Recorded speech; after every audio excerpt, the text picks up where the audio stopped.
All right, Shalom. First and foremost, I'm going to say, Call Halal Yahweh Ba'ashim Yahushai, Ba'ashim Rechah HaKodash, and double honor to the elders and apostles of the great millstone, who taught us this truth and rule well, and Shalom to the hopeful elect, Yahweh Ba'ashim Yahushai, Ba'ashim Rechah HaKodash, Barakatam. It's the brother Kazak coming back at it again with another lesson, and this lesson's going to be, going back to the basics. All right, this time the topic is going to be on predestination.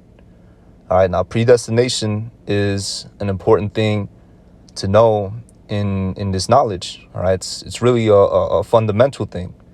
Okay, because one of the main tools that Esau uses, to control and manipulate the masses, primarily, the so-called blacks, Latinos, and Native Americans that make up the 12 tribes of Israel, all right, including the Israelite foreigners, is the doctrine of free will. All right, or more so the philosophy of free will. Okay, and the fact that, they try to disprove, fate and things like that. You know what I'm saying? That things were, supposed to happen and destined, to happen before they happen. But Esau, what he does is he sows discord into the world by introducing free will. And he does this, when you look at, certain examples like Christianity, he does this to, keep people on their best behavior, especially you tribes.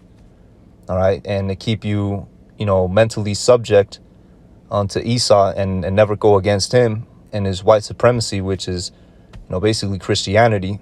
You look at all their idols, you look at all that, everything that they propped up. Here it is. You know what I'm saying? They got no problem with that. But when we talking about Yahushai, so-called black men of the tribe of Judah, now is, now you got the vocab Malones, you got these different, characters that popped up trying to disprove this thing, but they got nothing to say, towards, white Jesus, sweet Jesus, Caesar Borgia. They got nothing to say about that, but they do that so you don't come against them, and ultimately, they, threaten you with if you go against Christianity, you're gonna be burning alive forever after you die. That which goes into the whole hell fable.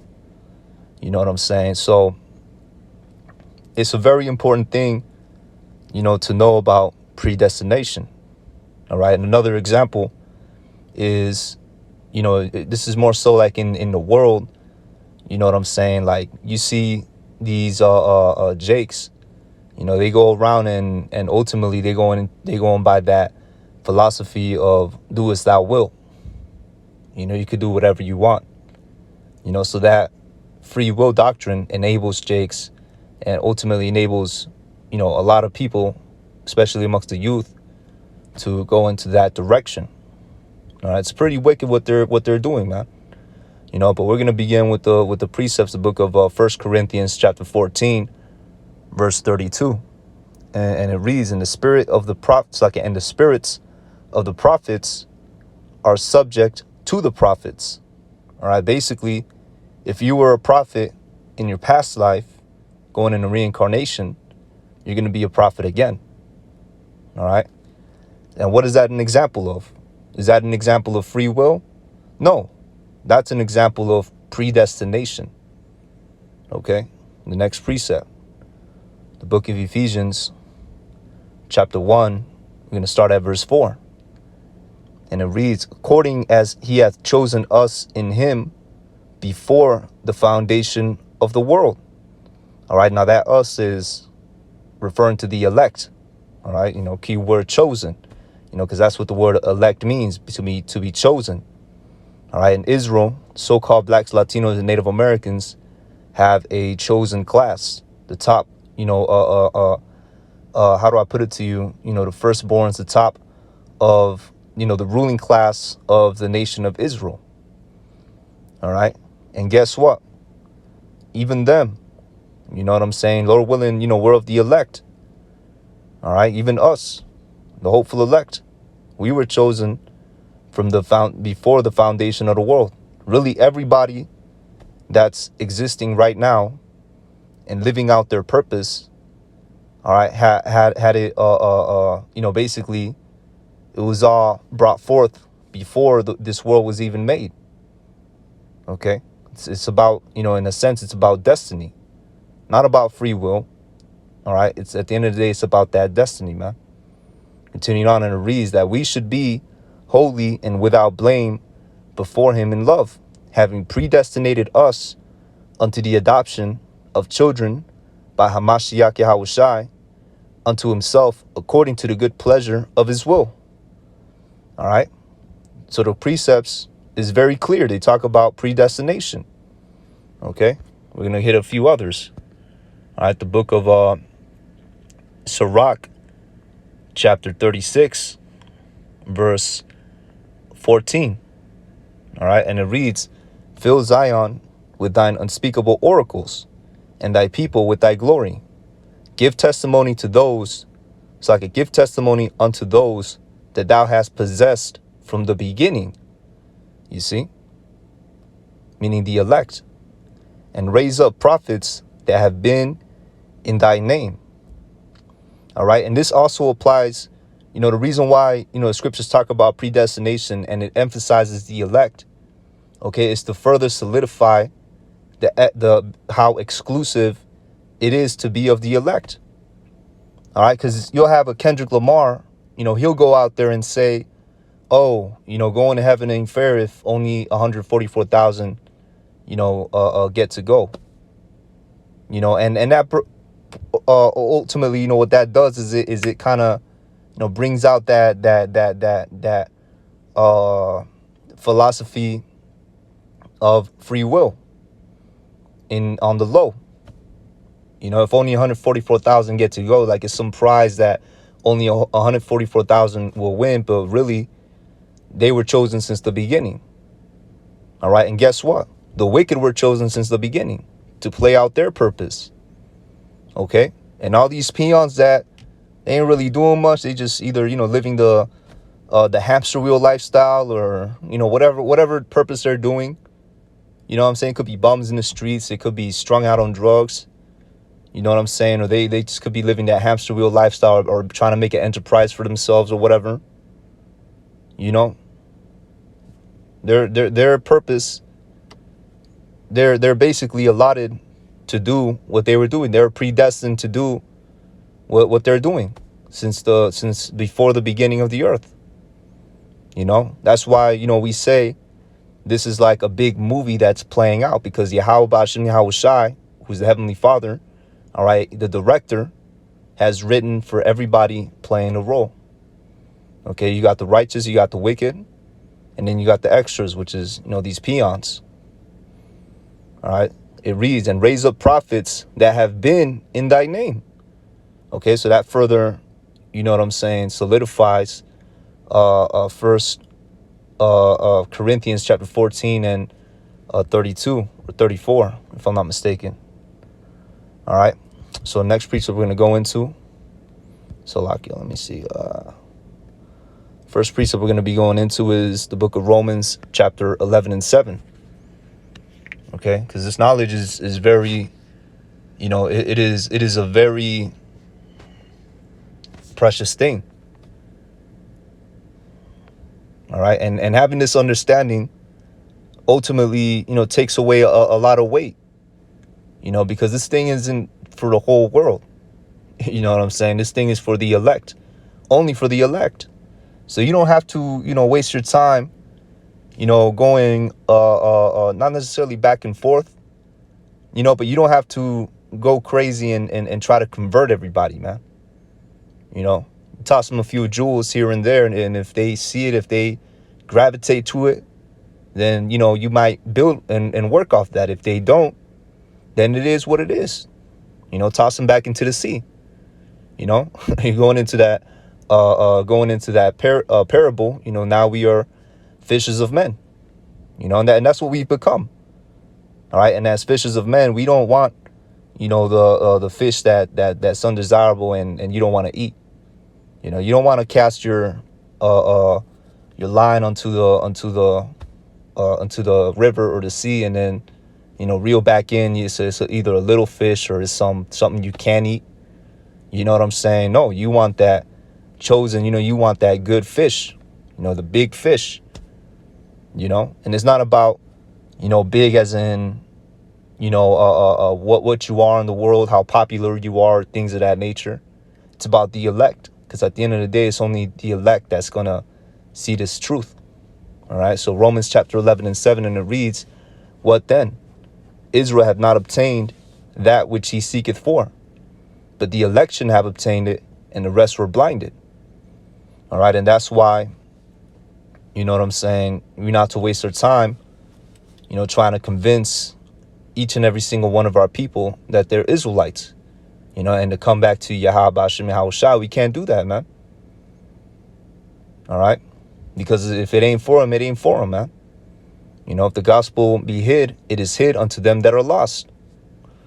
Okay. So going to the next precept, we're going to go to the book of Romans, chapter 8, verse 28. All right, going into, continuing on with the predestination. All right, so book of Romans, chapter 8, verse 28, and it reads, we all know that all things work together for good to them that love Yahweh B'Hashem Yahushai, and to them who are called according to his purpose. Okay, and that's why, the scriptures tell you, don't be afraid of these times that are coming, because ultimately it's Yahweh B'Hashem Yahushai taking this kingdom down and punishing the wicked so he could deliver you if you're of the elect. All right, and that's why all things work together for good. Okay, and that's concerning these prophecies. It looks crazy that, this war's going on and, all these militaries are mobilizing. What I'm saying? You got the looming economic collapse that's going to happen at any moment. And the world is getting, geared towards chaos. But all this is working together for good to them that love Yahweh B'Hashem Yahushai, meaning the elect, because the elect are going to know that this is happening so we could be freed. And I say we because, as we prisoners of hope, we're the hopeful elect, Lord willing, we're of that number. All right. And it reads, verse 29, for whom he did foreknow, for whom he did foreknow, he also did predestinate to be conformed to the image of his son, that he might be the firstborn among many brethren. All right. And that's, one of the characteristics of the elect. All right. They're going to come, they're going to, inquire. And then when they inquire, it's going to be like a switch. They're going to understand this truth. That's why the scripture says, his ways are plain unto the just, roughly paraphrasing. All right. Because you could break it down. You could draw it out for someone who's not meant to receive this. Ultimately, they weren't predestined to receive this, and they will still not understand.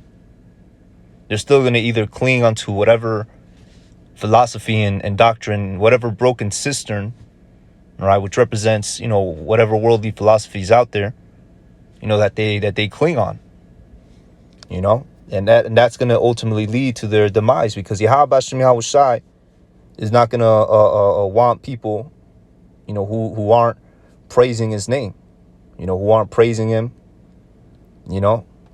Ultimately, Yahweh B'Hashem Yahushai does not want, those that are of the 2/3. All right. And continuing on, and it reads, verse 30, moreover, whom he did predestinate, them he also called, and whom he called, them he also justified, and whom he justified, them he also glorified. All right. So this is, concerning with the elect, all right, which is the righteous. All right. And guess what?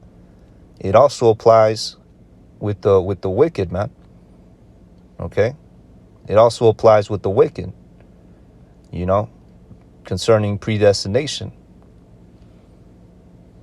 All right. So let me see.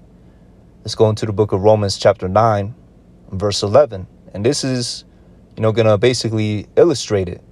You got those that were created to do good, which that's who the passages that we read about, that's what that went into. And guess what? You got those that are created to do evil, which is Esau, Edom, and the heathens, You know, that's what they was created to do, man. You know, but it's primarily Esau, Edom, man. All right, because the rest of these heathens, man, you know, when in the kingdom, they're going to be, you know, worshiping Yahweh Hashem Yahweh Shai. Ain't going to be no, you know, Buddhas. Ain't going to be no idolatry or any statues or any other power that's going to be worshipped when we in rulership, man. All right, so book of Romans chapter 9 and 11, and it reads, for the children not yet born, neither having done any good or evil, that the purpose of Yahweh Hashem Yahweh Shai according to the election might stand, not of works, but of him that calleth. All right. So the kids weren't even born, but Yahweh Hashem Yahweh Shai already predestined who's going to be who's going to be the righteous and who's going to be the wicked. All right. And this is in context. All right. With Rebecca, you know, giving birth to Jacob and Esau, you know, because you have Esau, he came out first, right? And he was allotted to be the wicked. He was, his purpose was to be the wicked, right? The progenitor of the Edomites, who are the wicked. And then you have Jacob that came after, okay? And he's the progenitor of the righteous. You know, his line was the chosen line, all right, by Yahweh Hashem Yahweh Shai. Verse 12, all right? And it's going to, you know, expound on this. All right, it's going to say, it was said unto her, the elder shall serve the younger. As it is written, Jacob have I loved, but Esau have I hated. Okay, so the Lord loved Jacob, all right, and he hated Esau. So as it played out, Jacob became the righteous, and Esau, he is the wicked. All right, and then you see, and that's, you know, pretty evident, man. Look at all the you know, destruction that he has done on the earth. You know, look what he did to the tribes. Look at all these philosophies he's coming out with. You know, free will being an example. All right. Verse 14. What shall we say then? Is there unrighteousness with Yahweh? Yahweh forbid. For he said to Moses, I will have mercy on whom I will have mercy, and I will have compassion on whom I will have compassion. So then it is not of him that willeth, nor him that runneth, but of Yahweh Hashem Yahweh Shai that showeth mercy. You see? Ain't no such thing as free will, man. All right? It's not of him that willeth, you know what I'm saying? Or him that runneth, but of Yahweh Hashem Yahweh Shai that showeth mercy. So it's the Lord that controls everything, man. Okay? You might want to be, you know, some architect. You might want to be some rapper or whatever. You know, but then next thing you know, you in the truth. Because it's Yahweh Hashem Yahweh Shai that predestined you to be in this truth. You know, that's a, you know, cool example. You know, verse 17. For the scripture saith unto Pharaoh, even for the same purpose have I raised thee up, that I might show my power in thee, and that my name might be declared throughout all the earth. All right, that's why he jacked up them Egyptians. All right, and soon, guess what? Everybody's going to fear the name of Yahweh Hashem Yahweh Shai. That's why he's jacking up Babylon. Okay, and all these, you know, heathens that have, you know, erected themselves up, man.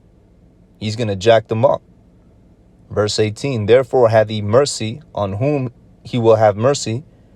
It's like, therefore hath he mercy on whom he will have mercy, and whom he will, it's like, whom he will, he hardeneth. All right, verse 19. Thou wilt say then unto me, why doth he yet find fault? For who hath resisted his will? Nay, but, O man, who art thou that repliest against the Most High? Shall the thing formed say to him that formed it, why hast thou made me thus? Right? Now here's a key point. Had not the potter power over the clay of the same lump to make one vessel unto honor and another unto dishonor? Okay, so that shows you that this world, okay, this creation, this thing that's playing out, the Lord has made the righteous, you know, him being the potter, because that's, you know, that's what the potter does. He makes vessels of clay. You know, he makes pottery, you know, out of clay, right? So that's what it's basically, saying. It's what it's explaining. Rhetorical question. Have not the powder.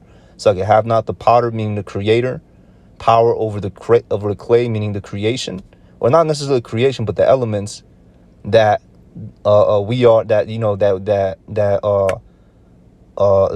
that make us up. The elements that we're made of. That's what the clay represents. All right, to take this of the same lump, to make one vessel unto honor and another one unto dishonor. So of these elements, right, came one vessel unto honor, which represents Israel, all right, Jacob, and another one unto dishonor, which represents Esau, the so-called white man, who now are the Edomites. All right, that's what that represents. So it shows that in this creation, you have the righteous and you have the wicked, and they're playing out their roles. Okay, that's why it says, verse 22, what if the Most High, willing to show his wrath and to make his power known, endured with much long suffering the vessels of wrath fitted to destruction, and that he might make known the riches of his glory on the vessels of mercy, which he had afore prepared unto glory. Which afford, what I'm saying, means, since the beginning, since the past. Let's bring it out. I'm saying a good definition of for. Or actually, it was all one word, afore. Basically it means before. All right. So everything is dealing with predestination. All right. Everything that a person does, whatever happens to a person, all right, whatever he ends up becoming, all that is predestined by Yahweh Hashem Yahushai. We have no control over our lives. Okay, we have no control over what we do, what we become. All right, it's all from Yahweh Hashem Yahushai. Okay, so with that, I'm gonna say, call halal Yahweh Hashem Yahushai, Ba'ashem Rechah HaKodash, for giving me the spirit to do this lesson. All right, Lord willing, this lesson was edifying. With that, I'm gonna say shalom. On to the next.